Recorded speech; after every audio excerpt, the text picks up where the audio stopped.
talked to, looked at, by a watcher in the caff. It was like a face turning out of an old photo and talking to you, or a scalpel jumping the dead frog's legs.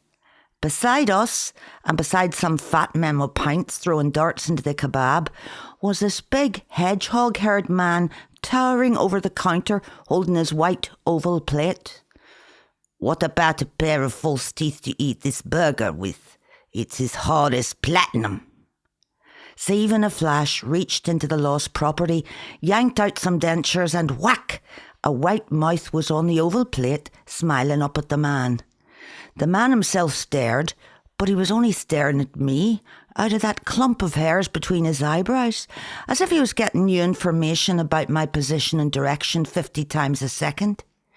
He was some kind of a beauty. Not a watcher, not a special brancher. He was just any man who'd missed the last flight of the night. That's all, sure. That's all. He was more than 6'5" tall, but he was still a wee paratrooper doll. Too fucking big for a Brit, and no Yank either, for his crew cut was growing out with that gel that makes it look like the hair between your legs.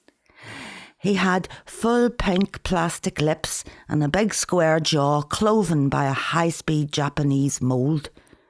Just standing between the cafe mirrors, matte suit, glittering watch, staring like I was all woman or something, and making the odd Israeli tank commander that was knocking around look like a tall, skinny, sweat-misted slut who is now giggling, "Maybe I cook you another." Steve stood in front of the tanned stranger. He got handed back the plate, and he took a fork and he halved the burger. It was the soft, raw red of a tomcat's dick. Sure, it wasn't hard at all. Steve grimaced at me, orbiting his eyes for the man to see. The night shift's thumbs, dangling by their Armani jeans, tightened round the necks of invisible, broken bottles. "Yalla beena," breathed Hamdi. "Badin." Musa shook his head, for the man was an ugly customer and handsome with it. He's a man trained to march in a 600-mile line, and that's not a line many countries can offer you space for. Whack! Steve's new plate hit the counter and almost cratered it. Hedgehog Head had got burger number 2, and believe me, Steve had nuked it as hard as platinum. "Now that's just how I like it," came the man's voice, like a silencer on a road drill. "Not precancerous, but pre-precancerous." When he sucked that down, no bother, he beckoned me over to his table with a sparkle catching at his cuff. Smoke hung in the air. It was Zeev's signal to move forward. But, shit! Zeev screamed suddenly. 3 wee darts from the dart game had landed in the turning kebab like an executive pen set. They spun till they hit the grill and broke into a stinking plastic fire. Zeev ran round, arms flailing like a drunk trying to shake a burn off his hands. The man said, "The eye, check out his eye." It was a blue crystal goldfish's mouth, a single winking shutter opening and closing. "Come here, boy, I'll buy and sell you." "I'm South African." "South who?" "Imagine that stain on your dress was a map of Africa." "That is a map of Africa." "My name is Willie. I've been watching you work, the way you brew tea, the way you give and remove condiments. It's very human, but it's also cutting edge. Why don't you sit down in all your soiled purity and spend a fast-paced but unhurried half hour with me?" And yes, I had Zeev now. I had him by the rash-prone crosshairs. Here's me dead loud. "I'd like to, but a voice on the phone from the Dead Sea ordered me to work to 4 a.m. "That sounds heretical. Are you sure you're not just washing your hair?" "Ha, ha, ha." Zeev laughed short and high like a waiter. Or else it was a squeal of agony as he wrenched out white-hot dart ends from the kebab. I swear as God's my interactive judge, he'd grown the smiling teeth of a bedsit barfire coil. For if he didn't let me off work, he'd be crowed down by the night shift as jealous. And if he did, with the sweat lashing off him, He'd be up to his neck in shite until 4 a.m. Zeev's face strobed whole libraries of fondness. "Ah, you want to talk to the little Irish? That's cute. Go ahead. Just a few questions. Nothing special, I suppose." Now, when Musa the Syrian heard the word questions, his walk turned from strut to shite. He poked Fareed and Hamdi away from the man with those backhand jabs that make a fella look like he's beating the other guy's breast for him. His men were whisked back along the railhead, right to the back of the caff, in some backstairs foxhole of Fareed's, their black heads bristling. I was only sitting down in a chair with a man, only sitting in a chair for fuck. But they seemed to think I was in a wee room wallpapered in straitjacket, where he'd hold me off the floor by the hair till I broke down and confessed their terror campaign. They wiped their faces and they wiped their interfaces. What odds if this guy was a Cromwell? When you've already taken the head off your king, what's worth taking off an Irish woman? For I had gained ground. Gained ground. Fuck Zeev's female drone and her aerial manoeuvres. What did she offer? Support in the skies. But Paddy the Irishwoman was here on the ground, feeling up this new British flank like a ripe peach. Now listen, it's time I taught you about a place called the world. You see, when you're sitting down in it, there's no smells of scalding flesh, no screams. Them's just deception measures to stop the help sitting down with the watchers. Now, the counters pop up like 3D canyons with a tomcat gliding through. There's no used hypodermics in your quiche. No thieves, you only left your life in your other suit. Sure, it's all natural ingredients. Every crumb moved by ants migrating to a new menu of action. And from the sink, the sulky clank of Zeev's hand doing the dishes. When you're sat down, you're a winner. It's your turn to be the Brit girl with the penetrating squirrel voice chatting up a fella but telling the injury's done you. I heard that once from a girl on table 1, so I got all that small talk over with, putting on a Brit accent.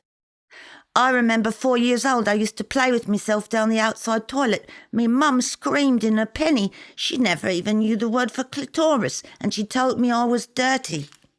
I don't blame her, said Willie, staring at me over the red menu. I'm a Catholic also.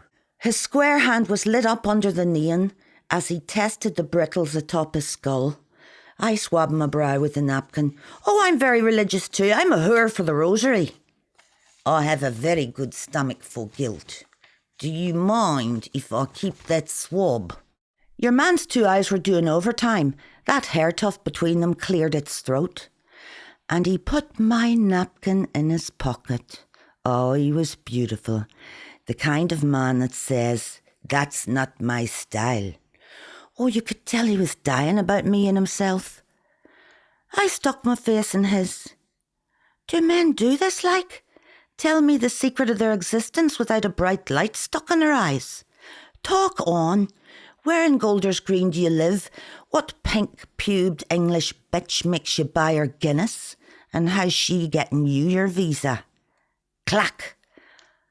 Under the yellowed tabletop, didn't something cold close on my wrist? Like the grab of a berserk crane on a navvy's armpit? Some freezing set of steel false teeth while the crowd around us talked on? A handcuff had clamped my hand, and my hand became a holy land. In just a second, the glittering titanium of stubble pushed through his pink jaw.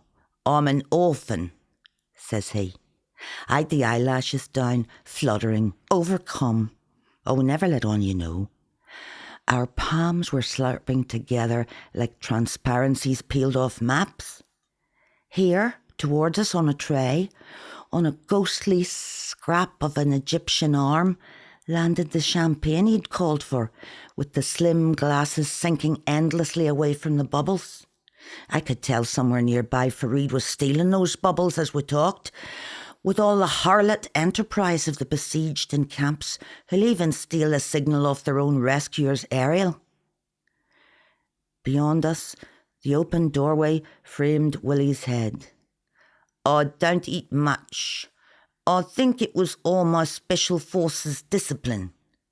The Jesuits expelled me from their home at 8. I had sexually abused them as they slept, because I'm very compassionate.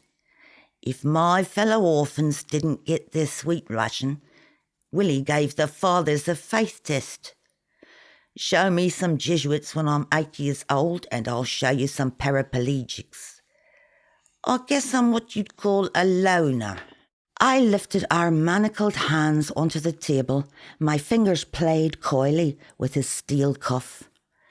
A slumped figure at the next table was saying, "Oh well, it's the butter mountain, isn't it? You ever kill anybody? For living in England, that's what I look for in a man. When I take out the water I used in Angola, I can count 5 notches on it. 5. 5. One more than the tank commander. Could you repeat that louder?" A long, hot Israeli arm swooped beneath our arched wrists, and coming in to land off it were dishes weeping coleslaw and cutlery polished like a bastard. "And what do you look for in a woman, or what have you just found?" I cried loudly. His lips, with their pink vertical machine grooves, asked, "Are you innocent?" The flies up above the translucent ceiling tiles went mad. Dark dots caught scribbling between the neon sun and us. A nervy Syrian hand tambourined down a side order of onions for us. I thought about that. "Well, I haven't got shite in my hand, according to you." Then the meaning of those words hit the hard wee Rocky, hit me with a roar from the great Aswan Dam in my head.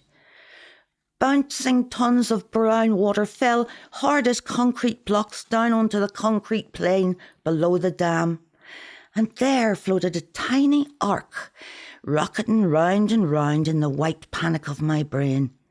A high street arc with one of everything: Oddbins, Tesco's, Ryman's and me.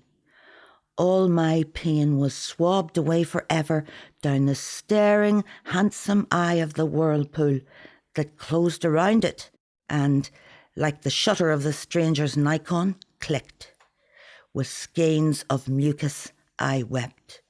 "Ah, Jesus himself will thank you for taking my dirty hand. I guess I'm what you'd call a romantic," he said.